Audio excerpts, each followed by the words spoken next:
íntima. Creo que también podríamos prescindir del sonido. Bueno, a ver. Como lo dice el compañero, yo formo parte de una organización que es el Comité Nacional de Estudios de la Energía. Para que ustedes, seguramente los que estuvieron aquí en la plática de febrero, recordarán que les di alguna idea de lo que es el comité, de lo que hacemos ahí, quiénes lo integramos y de qué se trata. Pero bueno, para los que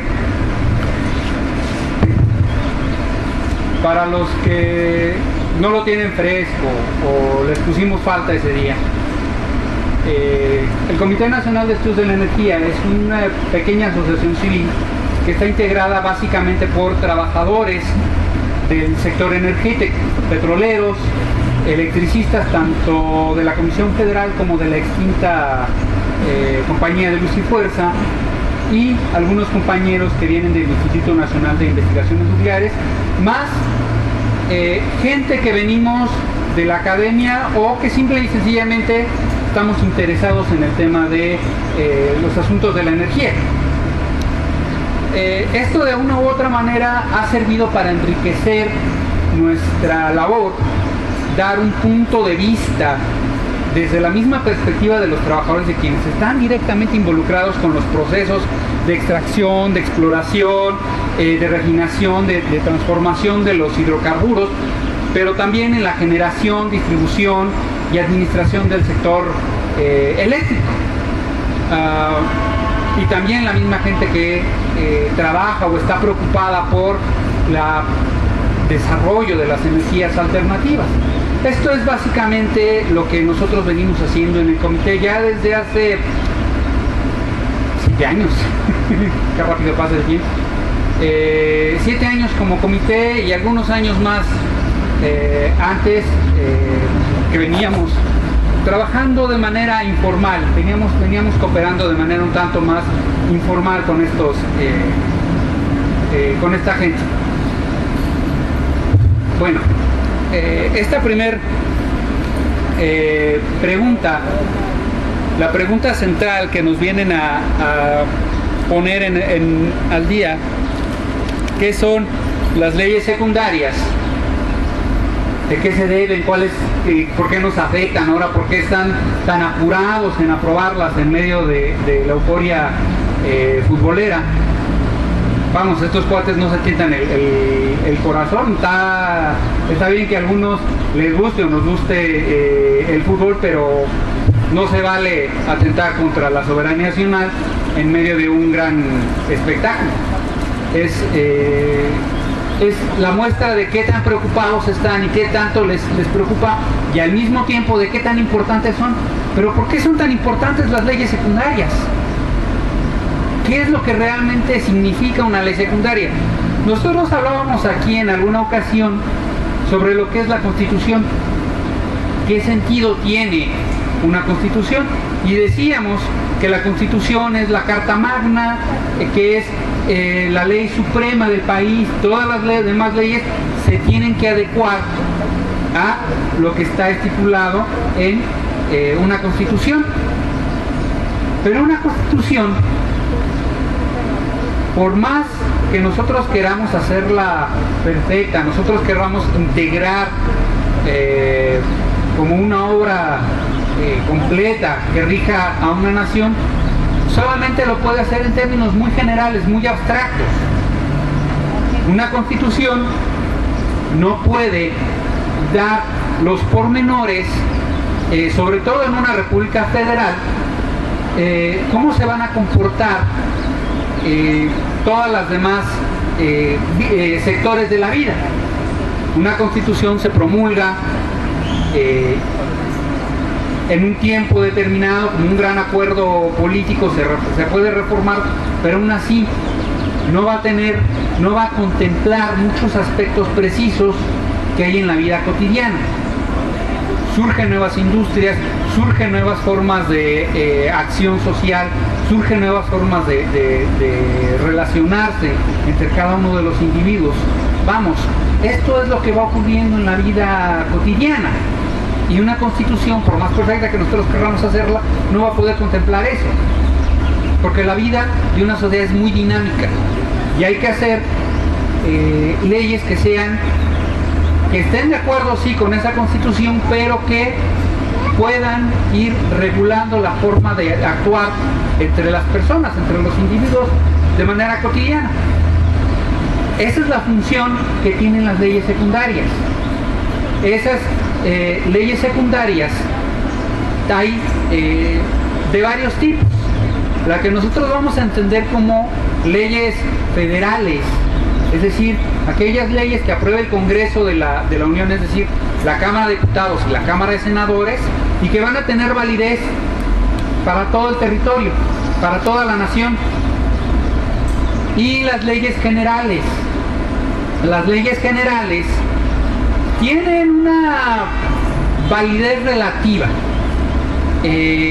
Son leyes que sí tienen validez en el país, pero que cada entidad, cada estado o el Distrito Federal en su caso, tienen que adaptar, tienen que hacer una adaptación de esa ley general. A nosotros los que nos van a interesar ahorita, porque son las que están en discusión, son las leyes federales. Las leyes federales son las que aplican para todo el país y que, porque van a afectar a sectores muy precisos que no hay cómo desintegrarlos. Para empezar, van a afectar al patrimonio nacional. Ese es independientemente de qué entidad esté, es patrimonio nacional. Estamos hablando de los hidrocarburos, de la generación de energía eléctrica y de muchos elementos de la minería. No es casual que en estos días la iniciativa presentada por el gobierno federal, el gobierno del Copetón, presente modificación a 13 leyes. 13 leyes, una iniciativa que modifica 13 leyes ya existentes o la creación de nuevas leyes federales. ¿Para qué? Para darle un pie, para darle un cuerpo a eso que aprobaron en diciembre del año pasado. Para esa reforma constitucional que aprobaron en diciembre del año pasado, todavía hay que darle cuerpo. Nosotros teníamos ya una idea de cómo iban a ser estas leyes federales, no por lo que dice en sí el texto constitucional. Ya les comentaba en otra ocasión que lo más importante de esa ley federal es que quitaba algunas prohibiciones muy expresas, como la de los contratos. México no podía contratar para realización de algunas explotación y algunas exploración y explotación de recursos de hidrocarburos, petróleo y gas natural básicamente. No podía hacer eso. Esa era una prohibición que tenía la Constitución muy claramente, y esa prohibición tenía un sentido muy claro. Se trata de lo que llaman en la industria petrolera los contratos de riesgo. En la industria petrolera, un contrato de riesgo es aquel en que la empresa y el ente, la institución encargada de regular el sector hidrocarburos, comparten los trabajos en la industria. En teoría se comparten tanto los riesgos como los beneficios. En la práctica ningún país ha funcionado así. A lo largo de los 150 años de la industria petrolera moderna, nunca ha funcionado así en los contratos de riesgo. Los contratos de riesgo siempre han sido los riesgos para el Estado, los beneficios para las empresas privadas. Y esto ha sido así porque quienes manejan esos contratos de riesgo, quienes se benefician de esos contratos de riesgo, quienes firman esos contratos de riesgo, son básicamente empresas transnacionales. Las grandes transnacionales del petróleo, que bueno, si nosotros lo pensamos tantito, todo lo que usamos en la vida moderna, desde la electricidad que llega a nuestras casas, la electricidad que usamos para las cámaras de video, los equipos de audio, o simple y sencillamente con que llenamos los tanques de nuestros automóviles o del servicio particular, o incluso para la generación eléctrica en los servicios de transporte eléctrico, la mayor parte de la energía en el mundo, aproximadamente el 50%, poco más del 50% de la energía en el mundo se genera con hidrocarburos. Eso es por principio. Si nosotros lo vemos de esa manera, es un gran negocio. Es un negociazo invertir en el sector de los hidrocarburos. Estos contratos generan una gran ganancia, y con esa gran ganancia es muy fácil corromper a los gobiernos nacionales, a las instituciones, para poder quedarse con las ganancias y derivar los costos y alisar las pérdidas. Así es como ha funcionado históricamente la industria petrolera, así es como han hecho sus grandes ganancias estas empresas: Exxon, Texaco, British Petroleum, todas estas grandes, Shell, todas estas grandes compañías petroleras. Así es como han ido ganando. Y si nosotros vemos dónde se han aplicado principalmente esos contratos de riesgo, han sido en naciones que tienen instituciones de combate a la corrupción demasiado débiles. Ustedes vean lo que ha pasado. En México hicieron una gran depredación, incluso cuando la industria petrolera ya estaba nacionalizada. En Venezuela hicieron grandes destrozos antes de que se hiciera la segunda expropiación petrolera en el 2001. Estas grandes compañías prácticamente estaban saqueando a Venezuela.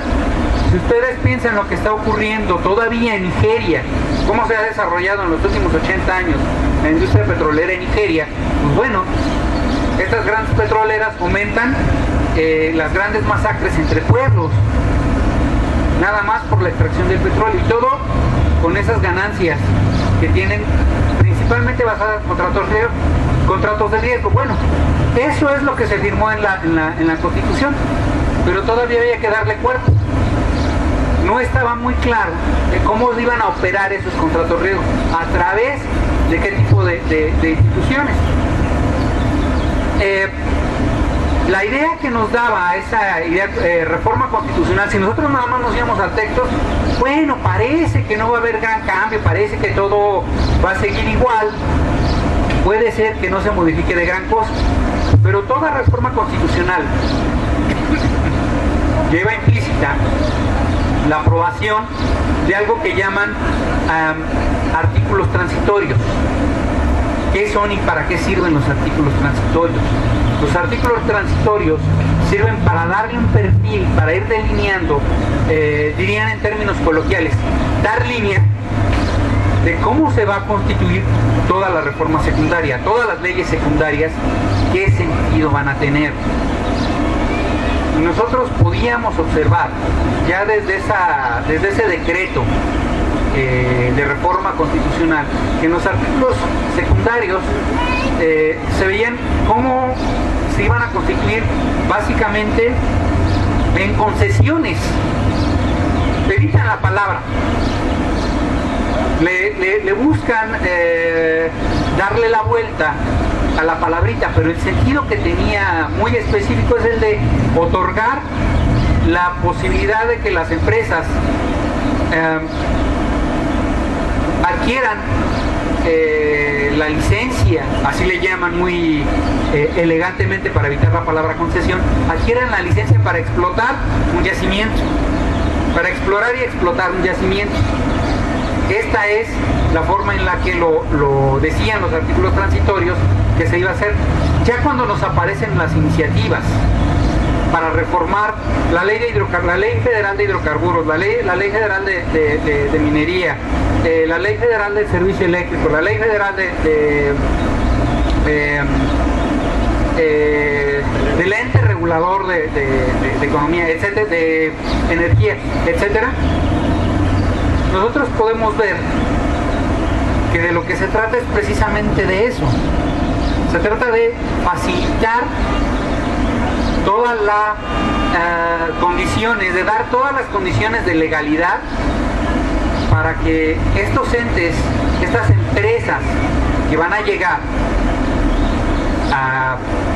con el interés de apropiarse del recurso, del beneficio que da la industria petrolera en México, ¿cómo le van a hacer para tener todos los aspectos legales en la mano? Y que si se les trata de hacer alguna impugnación legal, bueno, ellos puedan ir y quejarse en los organismos internacionales de justicia comercial y poder tener todavía mayores ganancias del Estado mexicano. Así es como operan, así es como se están articulando estas leyes secundarias, estas llamadas leyes secundarias para poder explotar la industria petrolera, los hidrocarburos. Y eso nada más es en la industria petrolera, poder explotar directamente el petróleo. ¿Cuáles son los pretextos que nos dan para decir que es algo que beneficiará al país? Bueno, ustedes lo han escuchado en las noticias, podrán decirme algunos. ¿Cuáles son los grandes beneficios que dice Videgaray, que dice Caldwell, que dicen todos estos personajes involucrados del gobierno de Peña Nieto? Más empleos. Más empleos. ¿Qué más? Bajará el costo del gas natural, bajarán las gasolinas, la luz. Bueno, ahorita nada más estoy con la industria petrolera, ya entraré a la eléctrica, ya renovables, pero es bueno tenerlos primero muy claros, ¿no?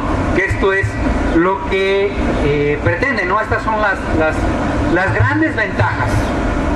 Disminuirán los costos de los energéticos. No solamente se trata de gas natural, de gasolina, sino que en la industria petrolera se generan muchos otros energéticos, combustóleo, querosenos, que pueden servir para utilizarlos y mover a la industria. Las grandes industrias utilizan muchos de estos recursos. Últimamente, con la idea de beneficiar o de disminuir el impacto ambiental que tiene la quema de hidrocarburos, se ha venido fomentando que debe de utilizarse solamente gas natural. Esa es la idea que se viene implementando en México y en todo el mundo, de que es el gas natural el que debe explotarse y no el petróleo, que es mucho más eficiente la quema de gas natural. En parte es cierto, hay algunos derivados del líquido, del petróleo líquido o sólido, que sí pueden ser menos eficiente que el gas natural, pero hay otros que no es cierto. Hay algunos otros derivados de petrolíferos que sí tienen una posibilidad de ser todavía incluso más eficientes o tener una equivalencia en eficiencia al gas natural, depende cómo se utilicen. Pero lo que se viene fomentando es la idea del gas natural. ¿Por qué? Porque México no tiene una gran reserva de gas natural y tiene que comprarla al extranjero. Si nosotros vemos, los hidrocarburos no están distribuidos de la misma manera. De entrada, en cuanto a los hidrocarburos, al petróleo líquido y sólido, hay diversas calidades y están distribuidos de manera muy desigual en el mundo.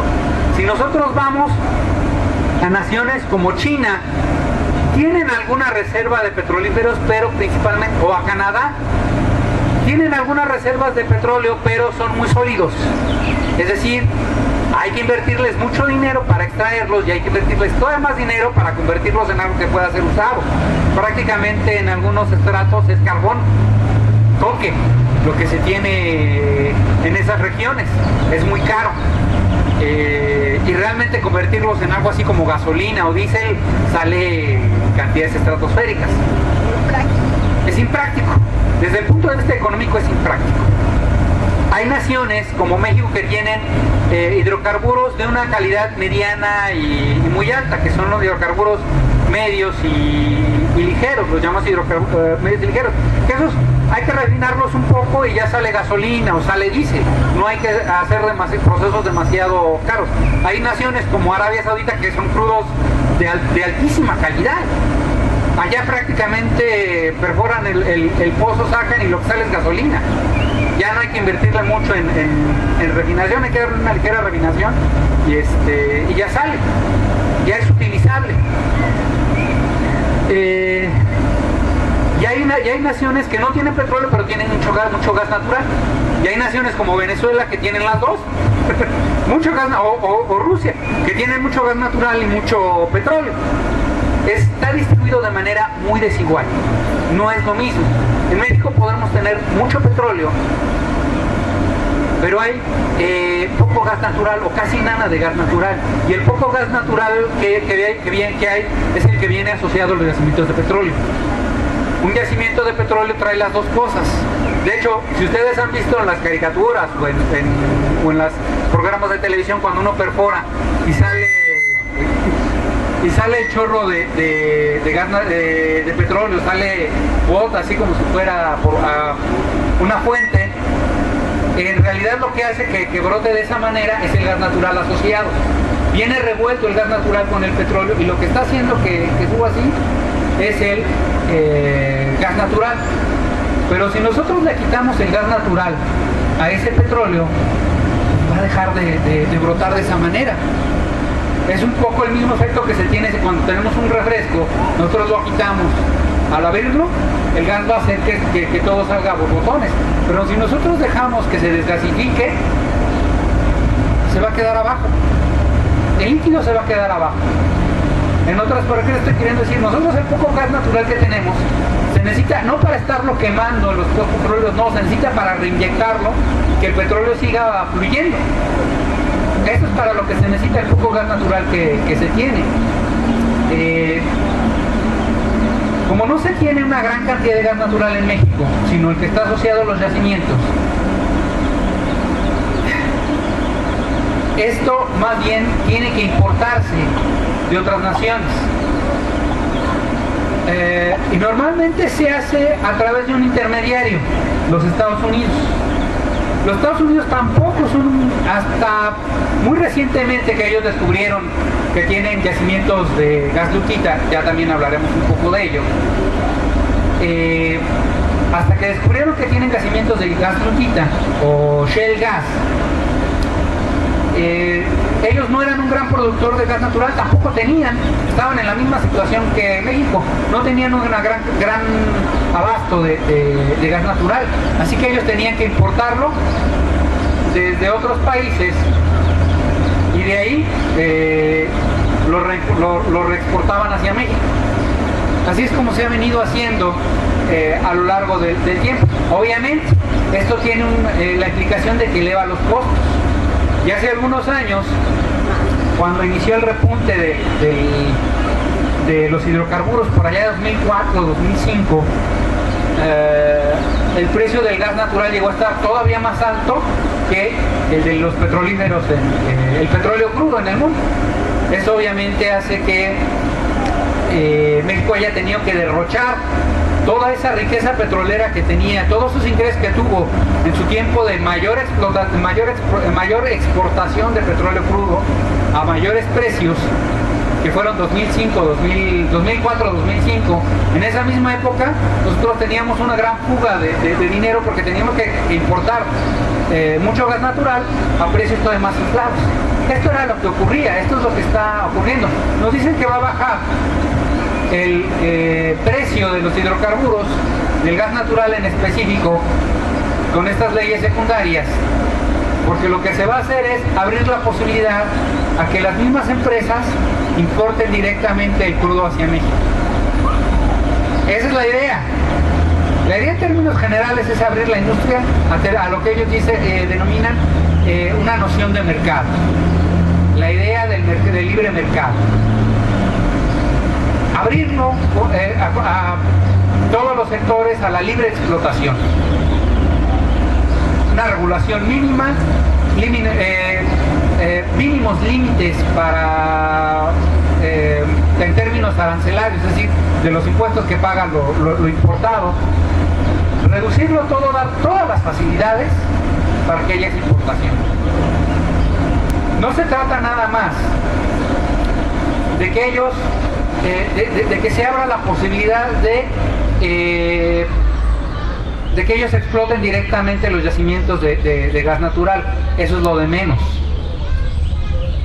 A estas grandes compañías lo que les importa es los negocios que ya tienen, cómo hacerlos benéficos para ellos, pues importarlos. Vean lo que ha pasado con otros productos que antes México producía de manera importante. Vean ustedes lo que ha pasado con el maíz desde que se abrió el libre comercio del maíz. Antes México era autosuficiente en producción de maíz. Hoy una gran parte del maíz que nosotros consumimos se importa. ¿Y qué es lo que ha pasado con esos campesinos productores de maíz? Se ha destruido prácticamente al campo. Pues ya muchos de ellos ya no se dedican a la producción de maíz, de hecho, muchos ya ni se dedican al campo.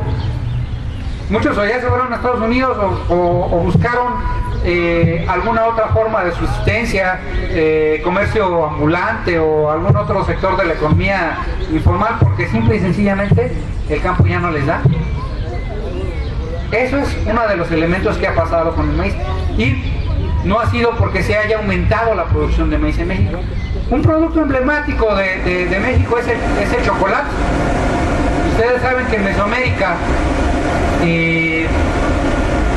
es el origen del cacao, es donde se originó la planta. Y dentro de Mesoamérica, dentro de lo que hoy es México, grandes productores de cacao había en Oaxaca, Tabasco, sobre todo Tabasco, Chiapas y Veracruz. Había una gran producción de esta planta, de esta semilla, el cacao. Hoy prácticamente los productores de cacao están desaparecidos. Los grandes productores de cacao se fueron hacia Venezuela, hacia Brasil, que les sale más económico, porque en México la producción de cacao fue desmantelada. ¿Y qué pasa con esas tierras en Tabasco? Vean, se han ido destruyendo. En los últimos 20 años se han ido reconvirtiendo a tierras de pastoreo. Y son tierras que, como es selva, solamente dan una o dos buenas cosechas cuando se reconvierten a algún otro elemento, algún otro fruto. Producciones de pastizal, da una o dos buenas temporadas de producción ganadera y se termina esa tierra, se queda completamente árida. Esa tierra termina convirtiéndose en tierras para uso residencial, para construir residencias, y son tierras que están en los márgenes del río, que es lo que se ha propiciado. No solamente es el impacto de destrucción económica, también es un impacto de profundización de los riesgos sociales. Si ustedes construyen a la ribera de un río, ustedes siempre van a vivir con el riesgo de inundación.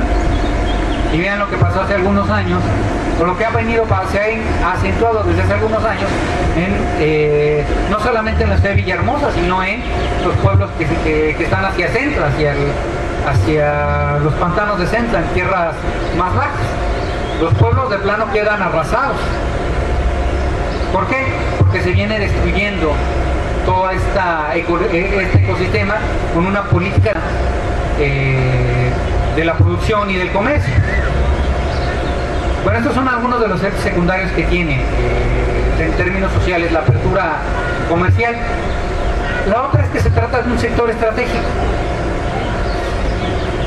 Hablando ya específicamente del sector energético y hablando del gas natural, es un sector estratégico.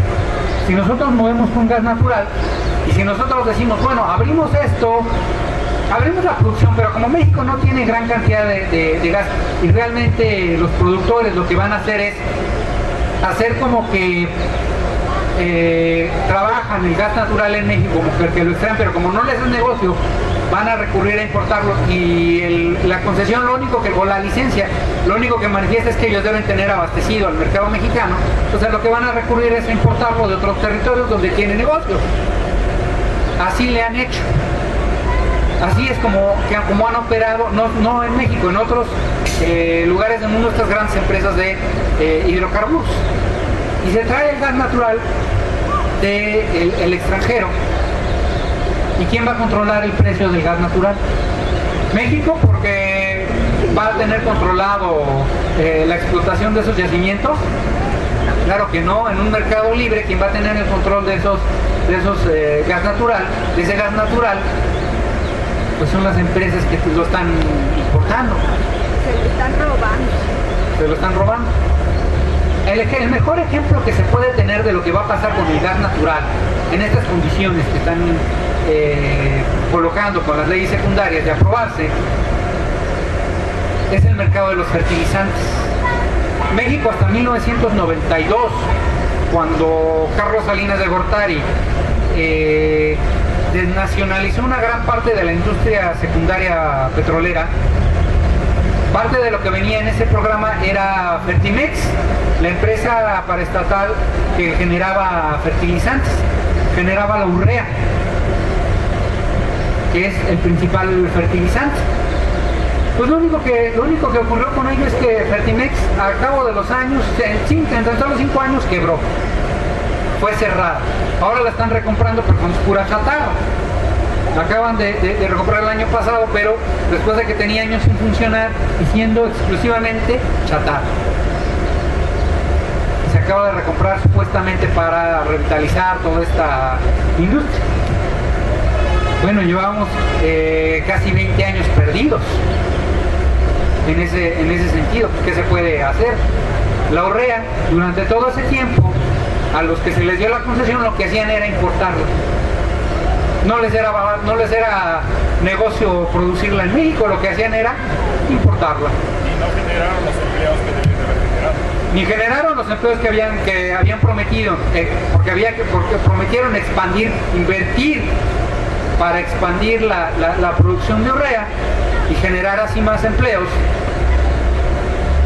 A lo mejor sí los generaron, fíjese, pero los generaron en otros países, en los países en donde se compró esa urea, de donde se trajo esa urea, generaron muchos empleos, pero en México no se generó porque se desmanteló completamente esa industria.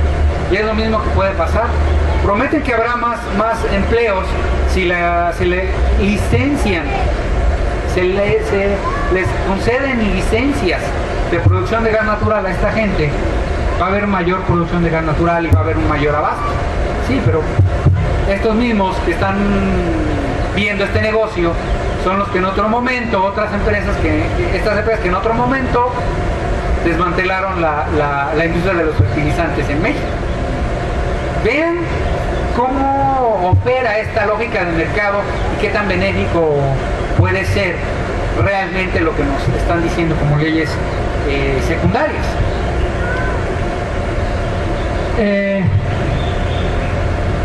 No nos garantiza que haya mayores empleos, porque no garantiza la expansión de la generación de gas natural,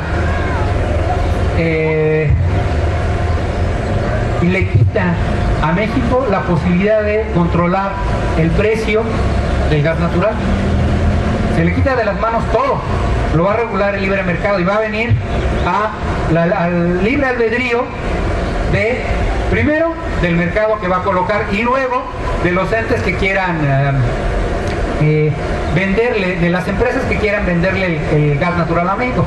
Porque ese es otro. En el mercado mundial hay una gran cantidad de precios indicadores.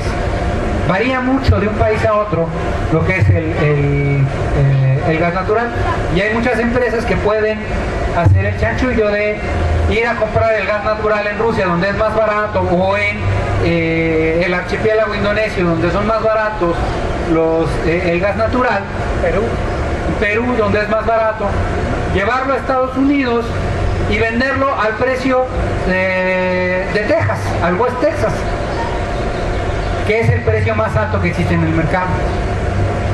Esa es una de las que pueden hacer si nosotros les entregamos el control del precio del gas natural. Desde esa dinámica, veamos, ¿realmente va a bajar los precios del gas natural? ¿Realmente pueden bajar? ¿Es más probable que baje o es más probable que se le entregue el negocio a alguien y no beneficie a México? La otra que me decían es el de va a bajar las gasolinas. Bueno, ¿la gasolina qué es? La gasolina es un derivado del petróleo. Dependerá el precio de la gasolina del petróleo crudo. En parte nada más. ¿Cuál será el primer componente del precio de las gasolinas? La refinación. Depende de quién lo refine. Desde 1998 a la fecha, si no es que antes, se viene aplicando en México una política de mantener subutilizadas a las refinerías en México. Tenemos solamente 6 refinerías y ninguna de ellas trabaja al 100%. Todas en promedio están trabajando al 80%. Es decir, tenemos unas que están trabajando al 70%, otras que están trabajando al 85%, pero ninguna está trabajando siquiera al 90%. A eso súmenle que desde hace 22 años se implementó una política de reducción de la capacidad de refinación en México. Se cerró la refinería de Azcapotzalco en 91 y no se reemplazó jamás. Se dijo que se iba a construir una refinería en Tula y hasta la fecha es el muro más caro y los terrenos más caros que nunca se han construido y que han tardado más tiempo en construirse. Una barda que tardó 7 años en construirse. Pero de refinería, cero. No hay aumento de capacidad de refinación en México. Y a eso agréguenle que desde 1980 no se construye otra refinería en el país. La última fue la de Cadereyta.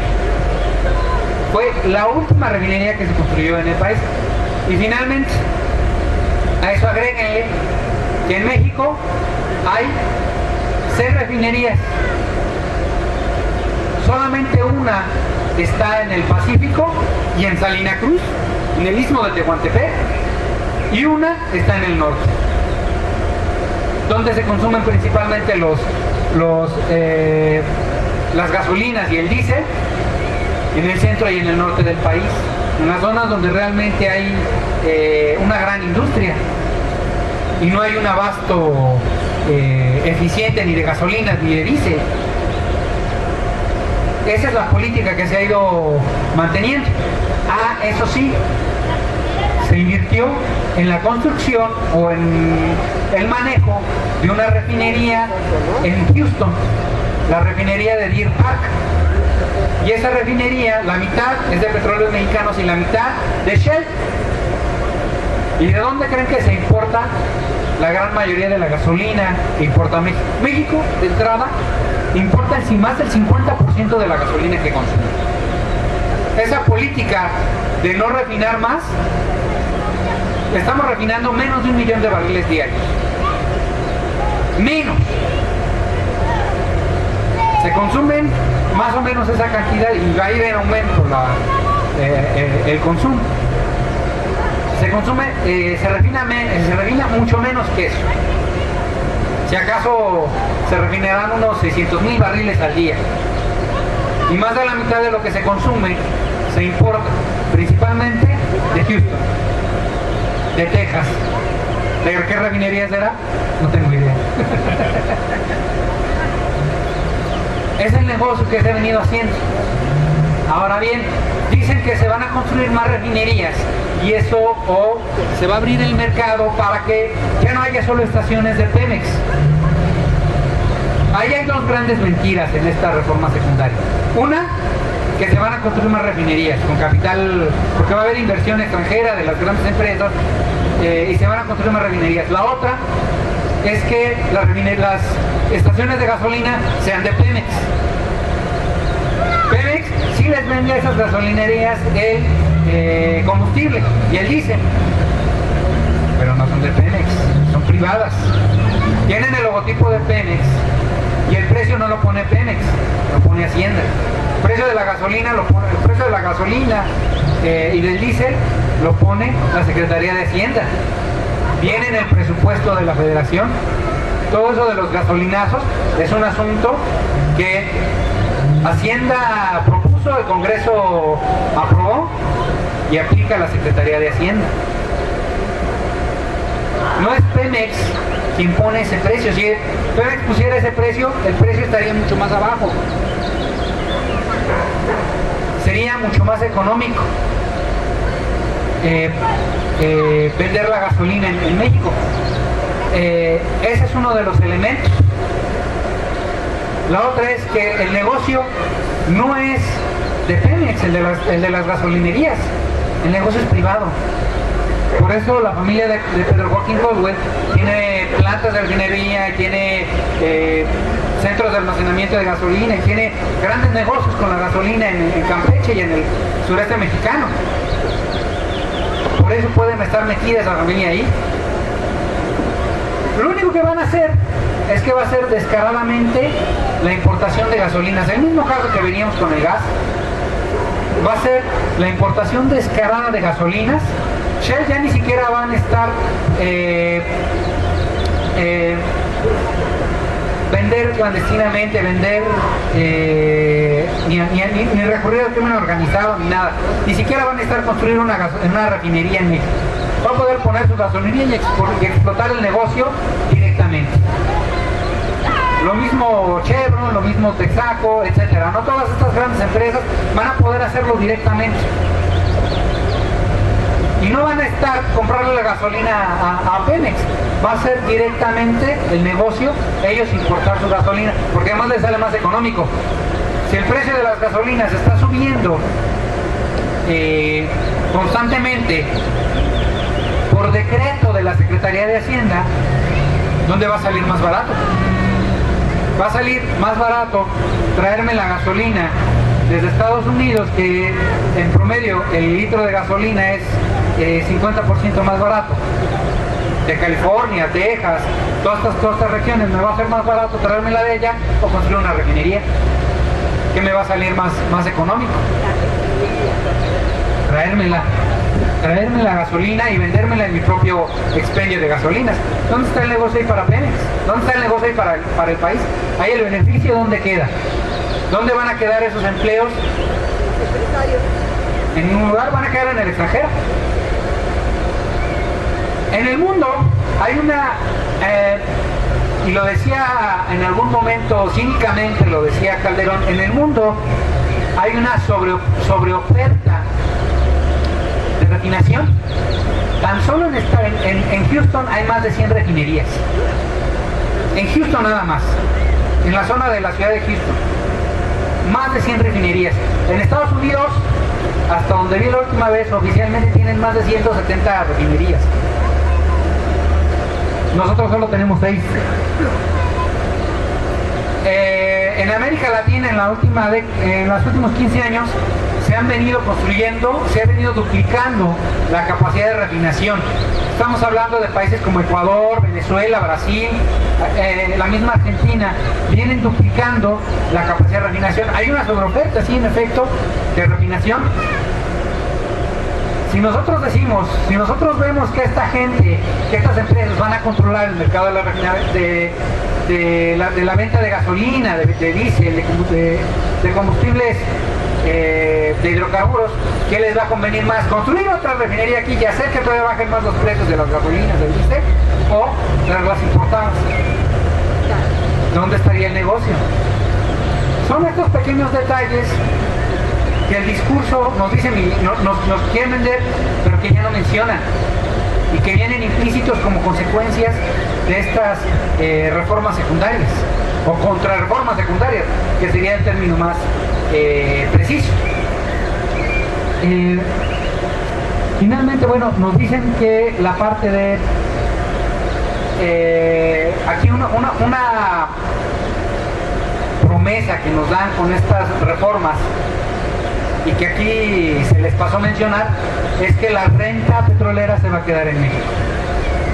Eso es lo que dicen. Nosotros ahorita ya vimos de manera muy rápida que en el marco del gas natural y de la gasolina ni contemos con ello. El beneficio se va a ir a las grandes transnacionales que van a entrar al negocio. Va a ser un negocio de privados. Se va a privatizar la ganancia. Nos dicen que la renta petrolera se va a quedar en México, pero si nosotros hemos escuchado con detenimiento las declaraciones de Videgaray y de la gente que está, la vocera de la Comisión Nacional de Hidrocarburos, nosotros las escuchamos detenidamente. Ellos dicen que la renta o de los mismos jefes de la bancada priista y panista, nos dicen que la renta petrolera es simplemente lo que está en el subsuelo. Ya, no tiene una materialización, no tiene un costo que pueda materializarse. Así que pues, la renta se va a quedar ahí. Bueno, de entrada están tratando de vernos la cara de la manera más cínica posible. Y ellos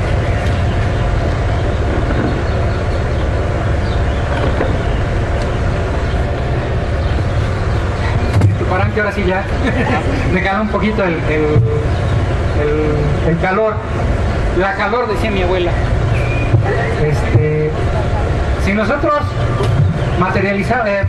si nosotros vemos un poquito, nosotros estudiamos un poquito, nos enteramos un poquito de lo que es la renta en términos económicos, nosotros de entrada nos vamos a encontrar con que la renta, el término de renta en economía es un término que cada escuela de económica ha definido a su manera. No hay una sola definición de renta en todo lo que es la economía. Los economistas no se han puesto hasta la fecha de acuerdo en qué es el término renta. Pero ninguna de esas definiciones que existen, si nosotros nos vamos a la escuela keynesiana nos encontramos con una definición, si nos vamos a la escuela monetarista hay otra definición, si nos vamos a la escuela marxista hay otra definición, y en economía no hay un término homogéneo. Pero ninguna de esas escuelas, ninguna de las escuelas de pensamiento económico define a la renta como lo que está, como lo intangible, como lo inmaterial, lo incapaz de ser materializado en términos monetarios. Siempre es una definición de ganancia, siempre hay una definición en el que es monetaria la renta, siempre tiene un costo. Si nosotros nos vamos a la escuela que dicen defender estas gentes, que es la escuela neoliberal, que es la escuela monetarista, en la escuela monetarista la definición de renta son las ganancias extraordinarias. Así la definen ellos. Hay una tasa promedio de ganancias que en el mercado, que es la definida, si nosotros tenemos ganancias por encima de ese margen, de ese promedio, si en el mercado vender petróleo crudo me da una ganancia de $50, en el mercado la ganancia natural del mercado petrolero es $50 en promedio. Todos los que venden petróleo crudo ganan $50 y Petróleos Mexicanos está ganando $90. La renta petrolera, según esa definición, sería de $40. Según esa definición, es una ganancia extraordinaria. Hay otras definiciones un poco más generales que tienen que ver con que señalan que la renta petrolera sería el diferencial entre el costo de extracción, el costo de extracción de cualquier cosa, minería, agricultura, ganadería, de cualquiera de estas ramas económicas, la diferencia entre el costo de extracción y el precio al que se vende. Si nosotros nos vamos a esa definición de lo que es la renta, nosotros nos encontraríamos con que Pemex invierte $6.50 en extraer un barril de petróleo y cada barril lo vende en promedio a $100. Es decir, hay más de $90 de ganancia, 93.50 si no me fallan las matemáticas. Digo, estudié historia para no meterme con los números, pero son útiles las matemáticas de una u otra forma. Y hasta donde me quedé, La diferencia entre 6.50 y 100 son 93.50. Esta sería la renta petrolera. Pero vienen de manera muy cara dura esta gente y nos dice, no, la renta petrolera, es decir, la propiedad sobre el hidrocarburo se va a mantener. La renta se mantiene porque se mantiene la propiedad. Pero siempre y cuando esté bajo el subsuelo, ¿eh? Ya cuando salga, la pueden explotar a quien se le haya otorgado la licencia. Porque esa es la consecuencia que tendrán las licencias. Pueden, o de manera monetaria, quedarse con la ganancia. Es decir, se extraen el petróleo, se lo entregan a Pemex, y Pemex lo que hace es venderlo, comercializarlo, y luego le reintegra el costo. O de manera anticipada darles el costo de lo que se prevé se venderá ese petróleo. O de plano, otra alternativa es que en lugar de pagarles, de darles esa licencia y decirles tienen que explotar los beneficios de la nación, no, ustedes pagan una concentración de empresas privadas, paguen su costo de la licencia y pues, se pueden quedar con una parte o toda la producción que ustedes extraigan y ustedes la comercializan. Esas son las opciones que les dan, esas son las opciones que vienen en las reformas secundarias. ¿De quién va a ser el beneficio? ¿De México? ¿De los mexicanos? ¿Se va a poder tener control y decisión sobre cómo se utilizarán esos recursos energéticos? La verdad es que no. En parte, es cierto que se ha generado una gran corrupción con el manejo de los hidrocarburos. De cada proyecto económico que realiza el Estado, es cierto que los funcionarios se quedan con una gran ganancia. Se han hecho grandes fortunas. Bueno, veamos a la familia del que fue secretario de Energía y que después fue director de Pemex, Juan Camilo era de Gobernación, ¿no? Pero había uno que fue de Energía primero con Cedillo, y luego de Petróleo, de director de Pemex con Calderón.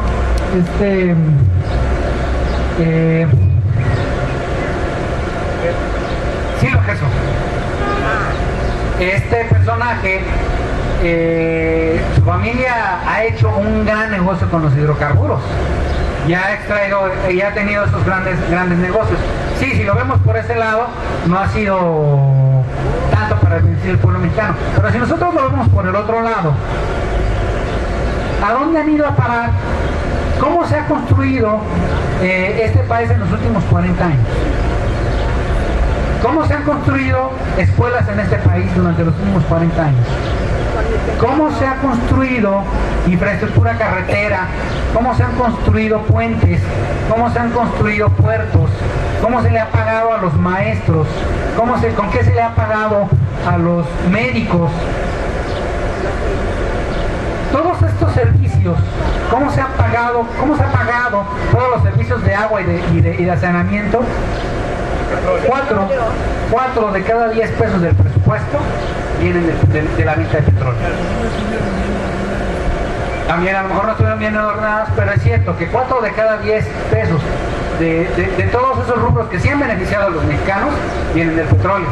Que se hubieran podido haber hecho más eficientes, que pudimos haber hecho todavía mucho más con eso, es muy claro.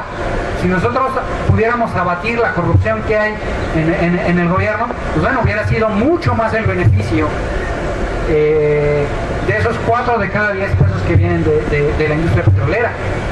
Se hubiera maximizado todavía mejor, tendríamos mejores carreteras, tendríamos mejores trenes, tendríamos mejores servicios de salud, habría mucho mejores pensiones, etcétera, ¿no? Es cierto que es un problema de la corrupción, pero de todas maneras, quien ha sido ahorita la gallina de los huevos de oro para México ha sido la industria petrolera. Nos ha financiado casi todo. Ese es uno de los grandes problemas. Y el problema es ahorita que lo quieren vender como negocio. ¿Para qué? Ya no va a beneficiar al pueblo mexicano, ahora va a beneficiar a privados y que ni siquiera son mexicanos. Ya ni siquiera es el señor Slim. Digo, Yo no soy partidario del señor Slim y soy y estoy muy consciente de que los servicios de telefonía que da son una porquería, son los segundos peores de América Latina, solo detrás de los de Haití. Y perdón por los haitianos, ellos no tienen la culpa, pero lo cierto es que los servicios de teléfono son peores. Telefonía celular ni se diga. Es terrible la parte que ha brindado, pero ya ni siquiera va a ser el beneficiado, van a ser otras grandes corporaciones que ni siquiera son mexicanas, que ni siquiera nacieron en México. Eso es lo que va a ocurrir con esta reforma, y que se van a generar empleos. Nos dicen que la inversión extranjera es buena porque genera empleos. Eso es lo que nos dicen en el discurso. Lo que se ha demostrado en los últimos años es que sí, las grandes empresas invierten aquí. Tenemos que anualmente entran al país desde hace 20 años más de 25,000 millones de dólares al año en promedio en inversión extranjera directa, la que dicen que produce empleos. Lo único que ha entrado ese dinero es para comprar empresas que ya existían, no para abrir nuevas, para abrir empresas que ya existían. Y esos negocios los desmantelan y el beneficio va al extranjero, a las matrices. Vean lo que ha pasado con los bancos. Los bancos es el ejemplo más claro para lo que sirve esa inversión extranjera directa. Cuando se compró Bancomer por el Banco Bilbao Vizcaya, hubo el mayor ingreso de inversión extranjera directa en el país. Fue la mayor entrada de capital extranjero y se crearon nuevos negocios para el país, se facilitaron el crédito, se amplió realmente el negocio del banco para beneficio de los mexicanos, muy relativamente. ¿Y cuál ha sido el mayor sustento de Banco Bilbao Vizcaya en el mundo? México. ¿Qué hizo que Banco Bilbao Vizcaya no quebrara por la crisis de 2009? México. Los negocios de BBV en América Latina sirvieron para paliar y que la matriz española no pudiera equilibrar las pérdidas que tuvo en España. Así de simple. Esto es lo que ha pasado con un negocio nada más, y que es rentable, sí, el negocio bancario, pero no se compara ni remotamente con lo que trae el negocio petrolero. Decían muy cínicamente los Rockefeller que el mejor negocio del mundo es la industria petrolera bien administrada. ¿Y cuál es el segundo mejor negocio del mundo? Una industria petrolera mal administrada. O sea, la administremos bien o la administremos mal, es el mejor negocio del mundo. Así de simple, así de sencillo. Pero esto viene a cuento muy bien, porque hay otro apartado en estas reformas secundarias, que es el de los renovables. Hay, sí, una necesidad urgente para el mundo en quitarse la dependencia de los hidrocarburos por la huella ecológica que dejan. Son muy contaminantes, es cierto. Pero también lo que es cierto es que no se puede hacer de la noche a la mañana. Si nosotros ahorita mismo decimos, pues ya no vamos a usar petrolíferos, ¿saben qué es lo que pasaría con nuestra economía? Prácticamente se destruye. Más del 80% de la economía se vendría para abajo. Nada más. De la noche a la mañana se viene para abajo. Y ese no es un problema nada más de México, es un problema del mundo, pero que se acentúa en México por el desarrollo que tiene. Ese es un primer elemento. El otro es que hay que financiar de alguna manera de esos que son mucho más ecológicos, mucho más amables con el medio ambiente. Eso hay que tenerlo muy en cuenta. ¿Con qué lo vamos a financiar? Si nosotros decimos que hay mecanismos, que hay que buscar la manera de que de manera transitoria se financien estos recursos, vayan de los hidrocarburos, vayan para desarrollar la industria, los energéticos renovables, los energéticos más ecológicos. Pues eso no lo contemplo en las reformas secundarias, perdón, pero decírselos, pero eso es uno de los grandes defectos que tiene esta iniciativa. Además de entregar la soberanía, no les preocupa el desarrollar realmente unos energéticos más amigables con el medio ambiente. Eso no les interesó, ni en la propuesta de Peña Nieto, ni en los asegúnes que le está haciendo el Partido Acción Nacional. Vienen medidas para realmente hacer que se canalice un fondo para el desarrollo de energéticos sustentables. No existe eso, no hay eso. Y bueno, ¿por qué no hay eso? Porque el negocio de los energéticos sustentables es también un negocio privado. Es un negocio que le entrega la soberanía energética al extranjero. ¿Qué va a pasar si nosotros entregamos de tajo a no producir hidrocarburos y dejar toda la parte de los energéticos a manos de extranjeros? Uno, lo que ya está pasando en la zona de Chiapas. No sé si se enteraron que apenas el año pasado hubo un gran escándalo en la zona de San Dionisio del Mar y todos estos pueblos de la costa de Oaxaca, porque se entregaron concesiones para parques eólicos, y eran concesiones que le expropiaban a los campesinos sus tierras para entregárselos a privados. Eso en la legislación que existe actualmente se pudo echar abajo. Los campesinos se pusieron al tiro, se pusieron muy vivos, se dieron cuenta de que se les habían quitado sus tierras con artimañas del comisario Ejidal. Echaron a andar legalmente todos los mecanismos y mediante movimientos, mediante una organización social y movilizaciones, incluso aquí al Distrito Federal, pudieron echar abajo eso. De hecho, todavía tienen la amenaza, pero al menos ahorita llevan la ventaja. Y era un negocio de empresas particulares. Se beneficiaban principalmente empresas españolas, transnacionales, y a los mismos campesinos no se les daba nada. El único que salía con un poco de ganancias era el comisario Ejidal, que se prestó a la corrupción. Fue el único que salió con ganancias. Ahora, con las leyes secundarias que pretenden aprobar, se abre la posibilidad de la expropiación. Dicen de manera muy elegante, no va a ser una expropiación así violenta, no se va a ejercer de manera violenta quitarle a los campesinos sus tierras, no, primero se va a abrir un espacio de negociación para que se pongan de acuerdo la empresa privada a la que se le va a concesionar el lote y el campesino que actualmente posee la tierra, se les va a dar un tiempo, sí, pero después de ese tiempo se les va a arrancar la tierra de tajo. No se les pregunta si quieren o no. Te pones de acuerdo, te pones de acuerdo. Si te quiere dar el señor 100 pesos, tú se los aceptas porque se los aceptas. Así sean 150 hectáreas, así sean 400 hectáreas, así sean 1000 hectáreas, sea el terreno que sea, si te das 100 pesos por ella, tú los aceptas. Para toda la comunidad, ustedes los aceptan porque la ley dice eso. En esa situación los pone la modificación, la reforma a la ley de expropiaciones, en esa situación los coloca.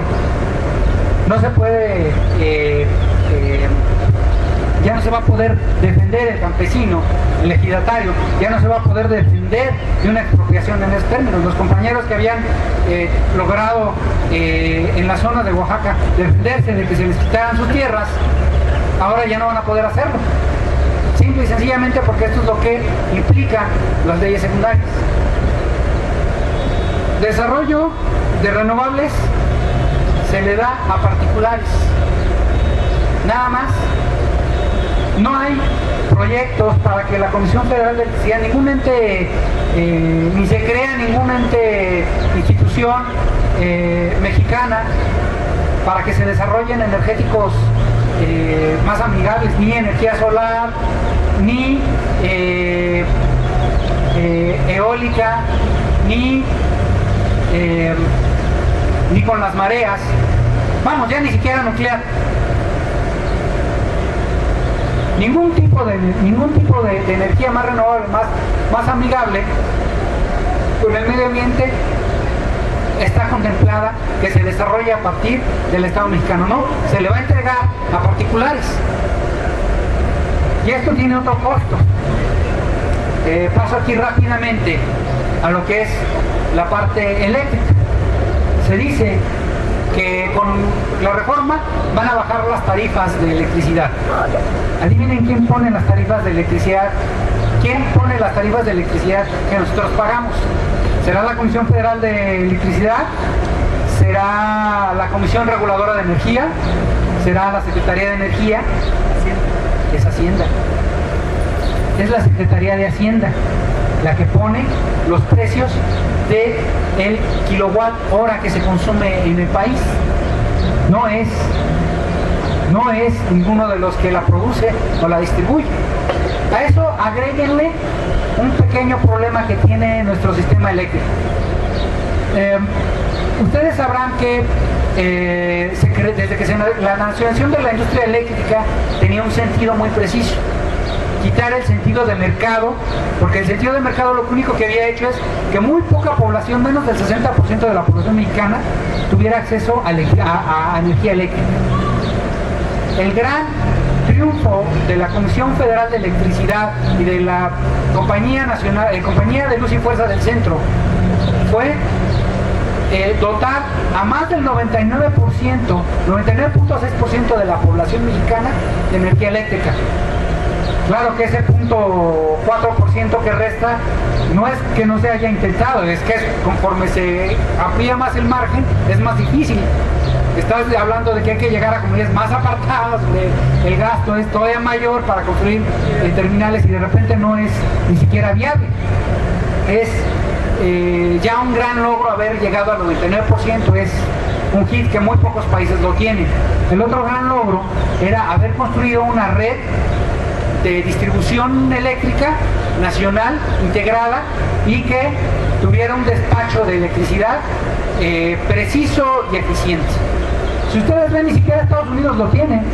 Estados Unidos, ustedes recuerdan que nada más hay un poco de diferencia entre las compañías eléctricas y hay grandes apagones. Recuerden lo que pasó en el 99 en California, apagones de días. Hace unos 5 o 6 años en Nueva York, también fue un escándalo porque fue un apagón masivo en todo el estado de Nueva York y que llegó hasta Canadá. Sí es un poco complicado el despacho de energía. Muy pocos países tienen una capacidad para despachar la energía eléctrica, distribuir la energía eléctrica de esa forma.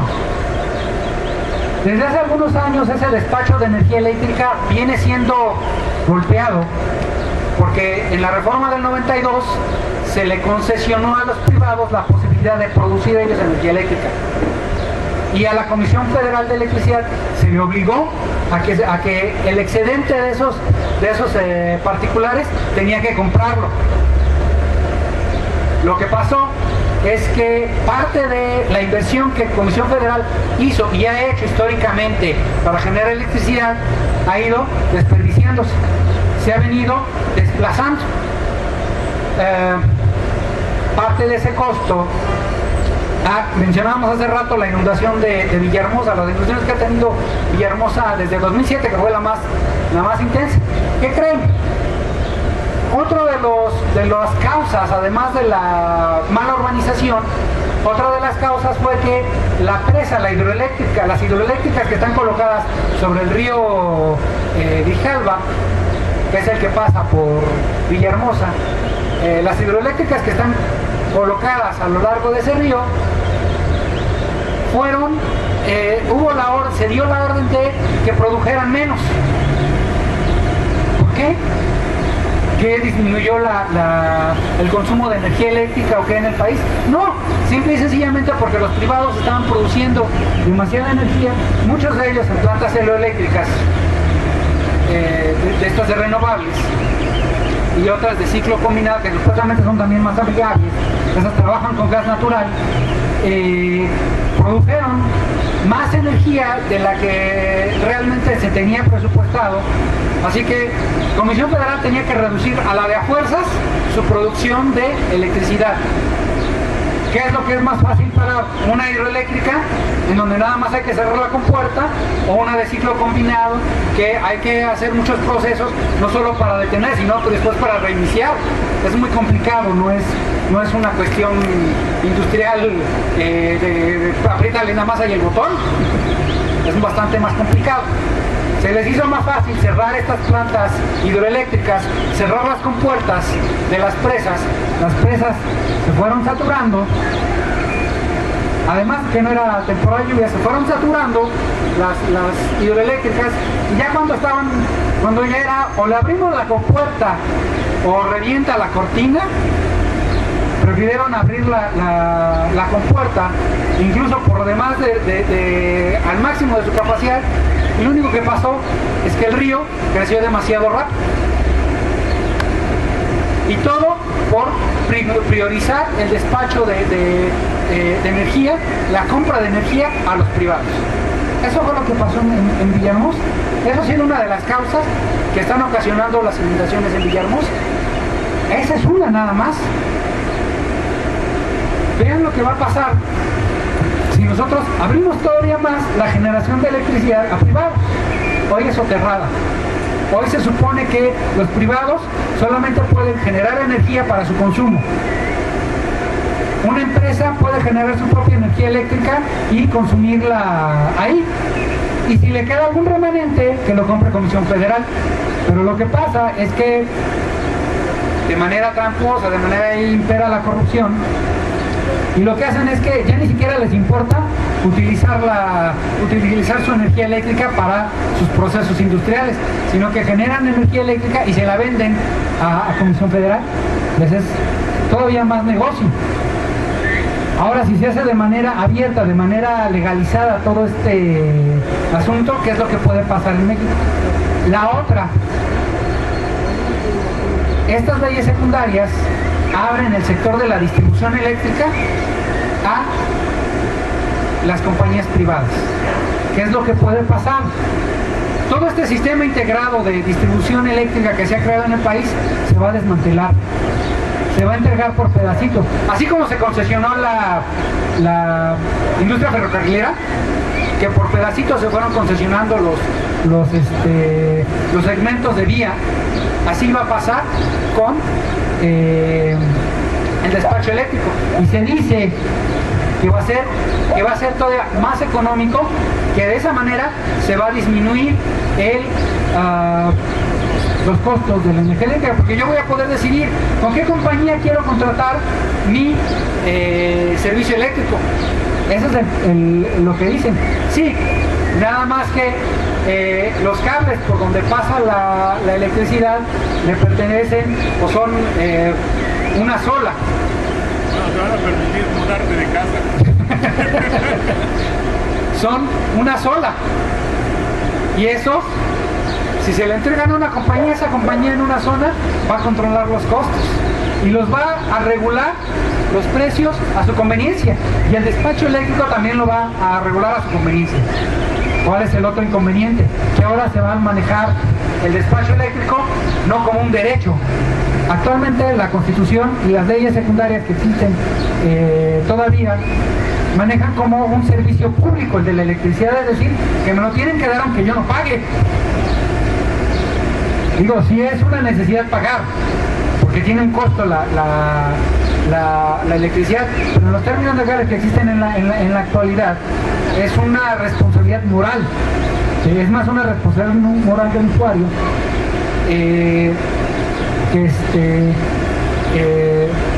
y sería una obligación cívica, pero de todas maneras el Estado me tiene que brindar el servicio eléctrico, me tiene que garantizar de nuevas tecnologías, como de aplicación de nuevas tecnologías, va a ser bajo la lógica del mercado, no la de la soberanía nacional. Bueno, para no cansarlos, después de una... observación nada más rápida.